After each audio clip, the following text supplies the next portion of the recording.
Las diferentes posiciones que representaban Carlos Marx y Miguel Bakunin sobre qué debía ser y cómo organizarse el naciente movimiento obrero no solo marcaron el propio desarrollo de la Primera Internacional, de la Asociación Internacional de Trabajadores, AIT, sino también fue expresión de las dos grandes líneas que, en adelante, marcarían la trayectoria del obrerismo. Una es la denominada política y autoritaria del socialismo, marxista primero, la socialdemócrata de la Segundo Internacional después y, finalmente, la comunista de la Tercero Internacional auspiciada por la Unión Soviética y su apéndice, la Internacional Sindical Roja. La otra es la antiautoritaria, colectivista primero, anarcocomunista después, sindicalista revolucionaria más tarde y, finalmente, anarcosindicalista. La organización internacional de esta segunda línea fue la AIT. La creada en 1864 y la reconstruida en Berlín a finales de 1922. El enfrentamiento ha pasado a la historia centrado en las figuras de dos de los máximos representantes de cada una de las corrientes, hasta el punto que se le atribuye un papel fundamental en la decadencia y extinción de la primera AIT. Hoy es motivo de numerosos escritos en los que las filias y las fobias se reparten por partes iguales, dependiendo de quién empuñe la pluma o aporree el teclado. Basta con echar una mirada por las web. Como suele ocurrir en estos casos, y más con organizaciones de por medio, los colores de cada uno no son exclusivamente blancos o negros. Más bien recorren todas las tonalidades de grises del Pantone. Es decir, que si se acusa a los bakuninistas de realizar todo tipo de intrigas y ataques personales, tampoco se quedarían a la zaga a las que se podrían enarbolar contra los marxistas. Tampoco escapan a este hecho la perspectiva doctrinal o la de los análisis de los acontecimientos que vivieron. Tan cierto como que este 2014 es el del 200º aniversario del nacimiento de Bakunin es también el 150º de la fundación de la AIT en Londres. Así pues, partiendo de este principio, podemos enfocar el enfrentamiento Marx-Bakunin desde una triple perspectiva. El contexto en el que se produjo el nacimiento del obrerismo organizado, sus personalidades y la influencia de cada uno de sus planteamientos en la evolución del movimiento obrero. El contexto. La AIT fue el primer intento de crear una organización internacional obrera, la culminación de un largo proceso cuyas raíces se pueden remontar a 30 años antes. Su creación es la expresión de la toma de conciencia como grupo social de los trabajadores y en cuyo seno existían diversas corrientes, tendencias, tradiciones. Desde los comunistas continentales a sindicalistas británicos, pasando por garibaldinos o mazzinianos italianos. También estuvieron presentes organizaciones ya existentes e individualidades. A todos les unió la idea, expresada por Marx en su conocido manifiesto de 1848, que sintetiza la frase: proletarios de todos los países, uníos. Es decir, se rompían las ataduras anteriores con las organizaciones burguesas y hacerles frente de forma internacional. El mundo obrero iba a contar con su propia organización. De ahí la expectación, y el temor, con que fue recibida. Desde el primer momento se percibieron las diferencias entre los planteamientos representados por Marx, que logró el control de la organización a través de su Consejo General con residencia en Londres, y los antiautoritarios, fundamentalmente los grupos franceses de orientación proudhoniana.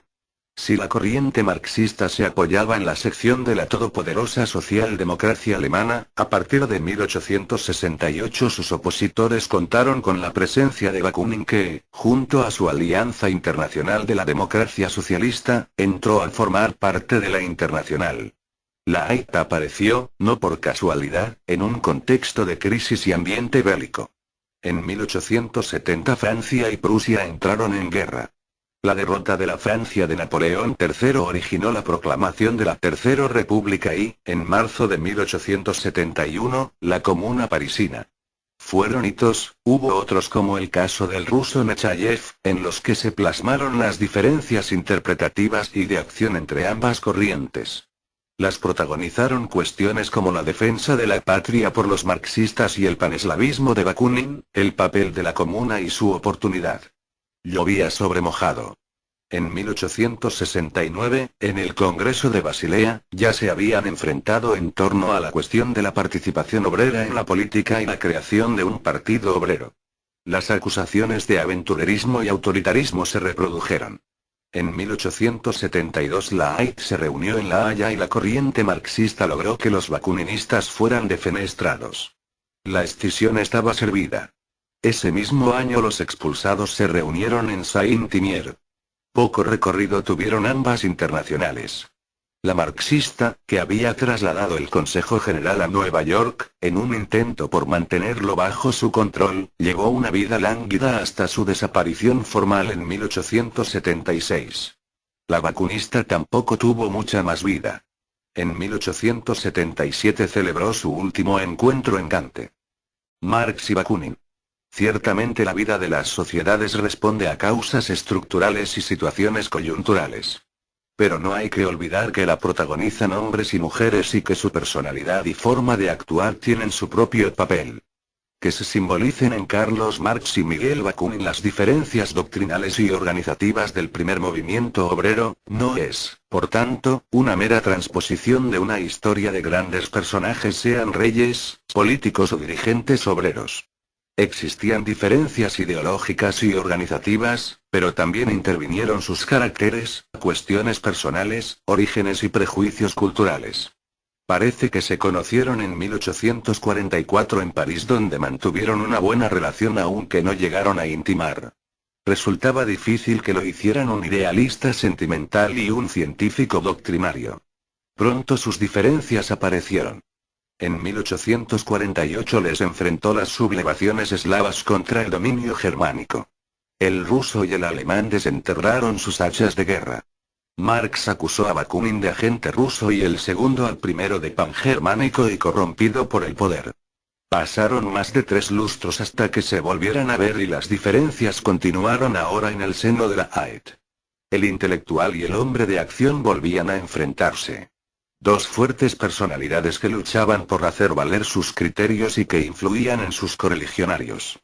De ahí el papel que tuvieron las noticias sobre las actividades de unos y otros para el desarrollo del movimiento obrero. No es que fueran las más importantes, pero sí tuvieron su papel. En torno a sus actuaciones, a sus personas, circularon todo tipo de rumores, informaciones y contrainformaciones. Incluida la lucha por el control y orientación de la AET. La marcha de la historia no es algo inevitable ajena a quienes la protagonizan. Tampoco hay que olvidar que ambos son hombres antes que figuras históricas que representaban tendencias. Sus actuaciones no pueden ser vistas desde la óptica de la verdad absoluta o de un signo de identidad eterno. Ni siquiera desde la perspectiva de las consecuencias de sus planteamientos. Seguramente tuvieron su papel sus propias incertidumbres y pasión. Como hoy, se encontraban en una encrucijada a la que se enfrentaban mediante propuestas y proyectos.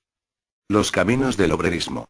Pero más allá de personalismos y coyunturas, lo que subyacía en el debate entre marxistas y bakuninistas era el modelo y los caminos por los que iba a transitar el naciente internacionalismo obrero.